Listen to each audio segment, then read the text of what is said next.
सीतांशुशोभित किरीट विराजमानौ फालेक्षणानल विशोषित पञ्चबाणम्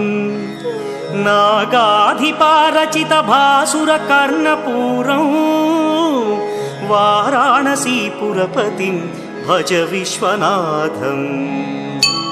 पञ्चाननं दुरितमत्तमतङ्गजानां नागान्तकं दनुजपुङ्गवपन्नगानां दावानलं मरणशोकजराटवीनां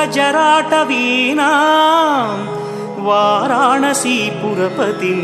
भज विश्वनाथम् तेजोमयं सगुणनिर्गुणमद्वितीयम् आनन्दकन्दमपि राजितमप्रमेयम्